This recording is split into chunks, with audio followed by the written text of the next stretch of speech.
সম্পত্তি লিখে না দেওয়ায় মাকে ঘর থেকে বের করে দিল ছেলে। এমন দৃশ্যগুলো দেখতে দেখতে আমরা ক্লান্ত। এই সমস্ত দৃশ্য আমাদের চোখে পানি নিয়ে আসে। আর কত দেখতে হবে এমন দৃশ্যগুলো বাংলাদেশে। এসব ঘটনা অহরহ ঘটছে এবং এর আসল কারণ কি হতে পারে বলে আপনি মনে করেন?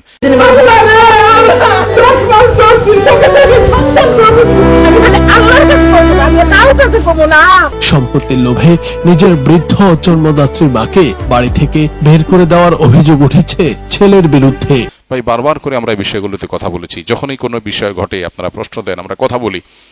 মূলত আমাদের কাঠামোটা, রাষ্ট্রের কাঠামোটা ইসলাম এবং মুসলমানদের জন্য অনুকূল করে তৈরি করা হয়নি। কাঠামোগতভাবে বরং ডি ইসলামাইজেশন করার একটা প্রাণান্তকর চেষ্টা আমাদের দেশে করা হয়েছে, যার দুর্ভাগ্যজনক পরিণতি আমরা এখন দেখতে পাচ্ছি।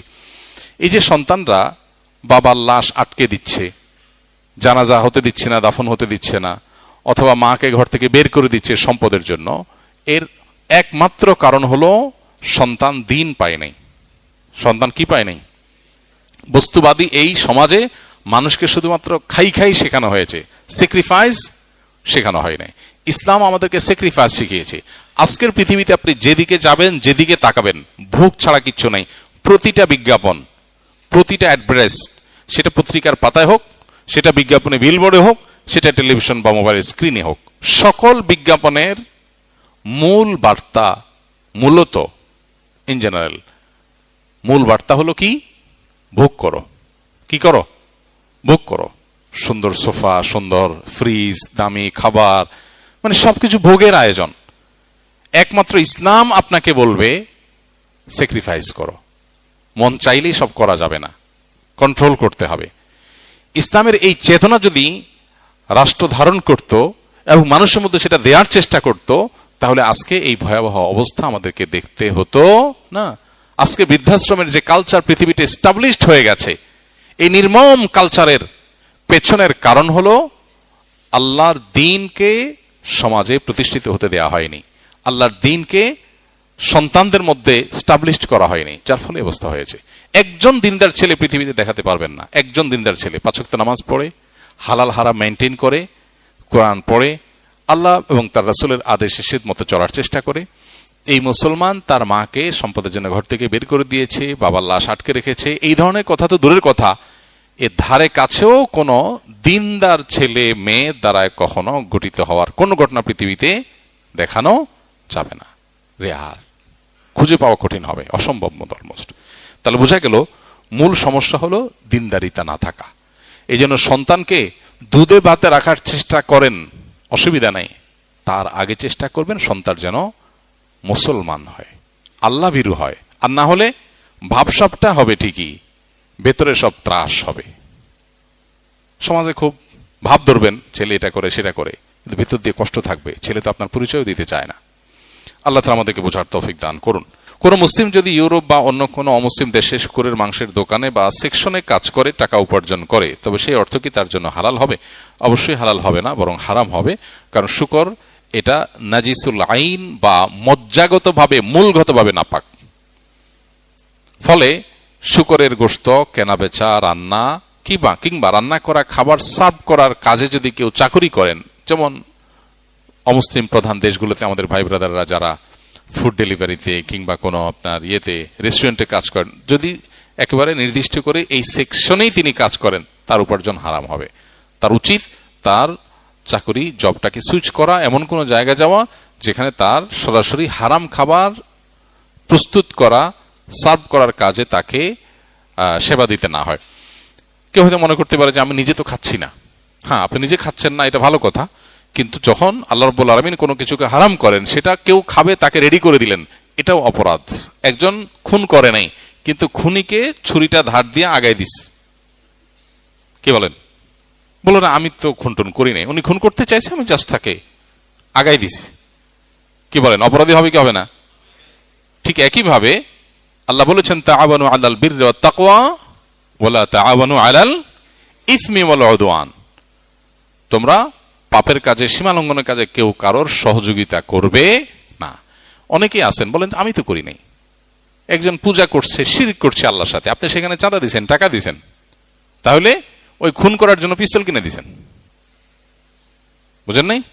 পিস্তল কিনে দিয়েছে, বলছেন আমি তো খুন করি নাই, আমি তো নিজে শিরক করি নাই, শুধু আমার বন্ধু দোস্ত মানুষও চাইছে কেমনে মানা করি, এই জন্য দিলাম। এজন্য আমরা একসাথে ব্যবসা করি, উনি পূজা করবেন সেজন্য আমি চাঁদা দিচ্ছি। আরে ভাই, ওনার পূজা উনি করুক, ইসলাম তার পূজা তাকে করতে আপনাকে বাধা দিতে দেয় নাই, বলে নাই।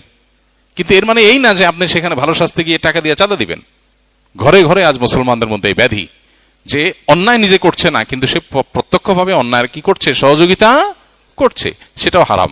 এটা জায়েজ নাই, বিকল্প পথ আমাদের খুঁজে বের করতে হবে। আমি জানি যে মাসআলা দিয়ে দেওয়া যত সহজ, আমাদের ভাইদের জন্য এগুলো আমল এত সহজ না। কারণ বিদেশে বাড়িতে জব চাইলেই পাওয়া যায় না, রেস্টুরেন্টে জব অনেক ইজি পাওয়া যায় অনেকের জন্য, কঠিন।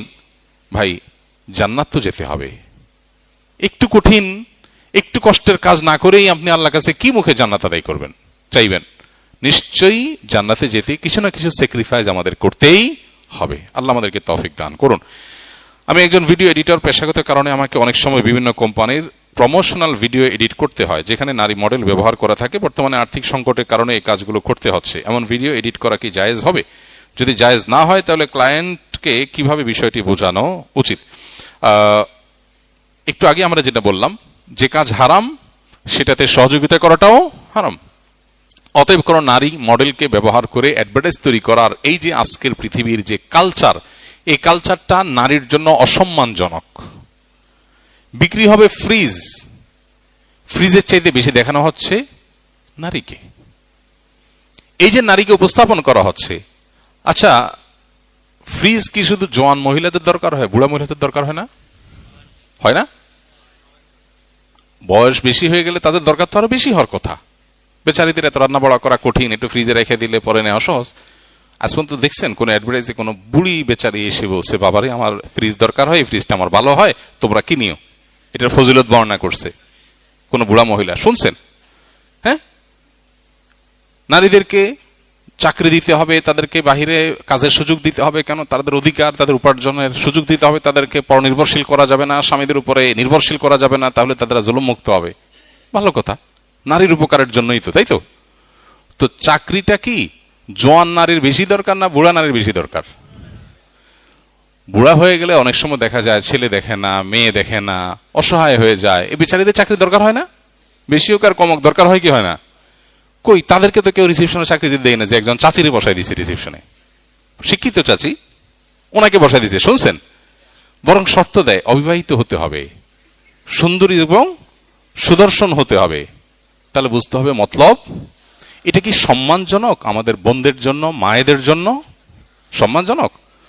ইসলাম বলে পুরুষ গাধার মতো খেটে পরিশ্রম করে নিয়ে আসবে আর মহিলা ভেতরের সাইডটাকে সামলাবে।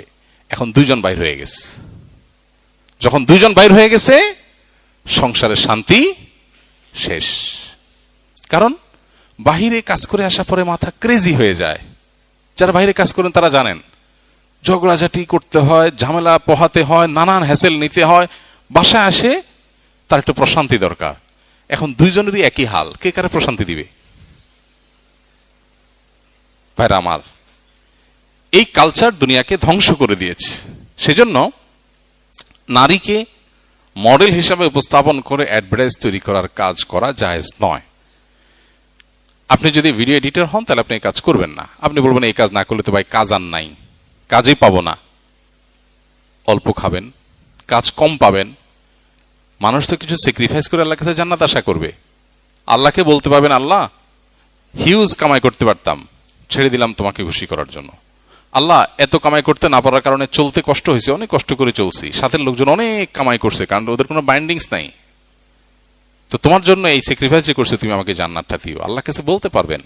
দুনিয়াতে সব ঠিকঠাক রাখবেন, আবার বলবেন আল্লাহুম্মা ইন্নী আসআলুকাল ফিরদাউস। আল্লাহ এদিকে আকাম করে যা কামাই করা দরকার এগুলোও করব, আর জান্নাতও দিও। মামার বাইরে আবদার হয়ে গেল না? আল্লাহর জন্য স্যাক্রিফাইস করতে হবে। আল্লাহ আমাদেরকে সেরকম মুমিন হওয়ার তৌফিক দান করুন। যদি আপনি নিরুপায় হন তাহলে দ্রুত বিকল্প পাওয়ার আগ পর্যন্ত কাজটা করতে পারেন, তবে বিকল্প আপনাকে ব্যবস্থা করতে হবে। আমাদের শিক্ষা প্রতিষ্ঠান বা গ্রুপে শিক্ষকরা বিভিন্ন সময় আমলের প্রতিযোগিতার আয়োজন করে থাকেন। আমরা যদি সেই প্রতিযোগিতাগুলোতে অংশগ্রহণের উদ্দেশ্যে আমল করি, তবে তা কি রিয়া বা লোক দেখানো বা ছোট শিরকের অন্তর্ভুক্ত হবে কিনা? একজন শিক্ষার্থীর নিয়ত আমলের সঠিক অবস্থান এখানে কেমন হওয়া উচিত? আল্লাহ রাব্বুল আলামিন আমাদেরকে বলেছেন ফাস্তাবিকুল খায়রাত, ফাস্তাবিকুল খায়রাত মানে খয়রাতের কাজে কম্পিটিশন করো। খয়রাত যেভাবে বলছেন দু একজন মনে হচ্ছে ওই মিনিং বুঝছেন কিনা, না, খায়রাত মানে কি কল্যাণের কাজ, ভালো কাজ, এগুলোতে তোমরা প্রতিযোগিতায় অবতীর্ণ হও। অতএব কোন শিক্ষা প্রতিষ্ঠান থেকে বা যে কোনো জায়গা থেকে যদি ভালো কাজে কম্পিটিশন হয় সেখানে অংশগ্রহণ করলেন, আপনি অগ্রসর হয়ে থাকার চেষ্টা করলেন, আপনি নিজেকে সবসময় মোটিভেটেড করবেন যে আমি এটা ওই কোরআনের আয়াতের উপর আমল করার জন্য করছি। আল্লাহ বলেছেন কল্যাণমূলক কাজে প্রতিযোগিতা অবতীর্ণ হও, আমি সেই জন্য অবতীর্ণ হচ্ছি। প্রতিযোগিতায় অবতীর্ণ হওয়াটাই একটা ইবাদত। প্রতিযোগিতায় আমি কিছু পারি আর না পারি, আল্লাহর নির্দেশ মানতে গিয়ে আমি প্রতিযোগিতায় লিপ্ত হলাম, রত হলাম, ইটসেলফ এটা একটা কি নেক আমল, এটা একটা ইবাদত। অতএব সেই জন্য আপনি করবেন, এটা ইনশাআল্লাহ রিয়া হবে না। তবে যদি আপনার সবার সামনে বাহবা নিবেন, সবার দৃষ্টি আকর্ষণ করবেন, আপনি লাইমলাইটে আসবেন, আপনি সবচেয়ে ভালো ছাত্র হবেন, বাহবা নিবেন, সবাই বলবে ভাই মাশাআল্লাহ মাশাআল্লাহ আপনি তো পুরস্কার নিয়েছেন মসজিদ থেকে, বাহ বাহ, এই বাহবা নেওয়ার ধান্দা করবেন, তাহলে সেটা রিয়া হবে। এই জন্য নিয়তটাকে খালেজ করতে হবে এবং ইসলাহ করতে হবে, সংশোধন করতে হবে যে আমার নিয়তের মধ্যে ভেজাল যেন না আসে। বাস, এরপরেও যদি ভেজাল আসার আশঙ্কা তৈরি হয় তারপর কাজ থামাবেন না, কাজ চালায় যাবেন এবং নিয়তকে সংশোধন করার জন্য সংগ্রাম চালাবেন নিজের সাথে। অনেক সময় দেখা যায় অনেকে বেশি ভালো শাস্তি গিয়ে বলে না আমার মনের ভিতরে খারাপ চিন্তা আসছে তাহলে কাজটা করবো না, এরকম করবেন না, কারণ করতে করতে একটা সময় নিয়ত ইসলাহ করা যায়।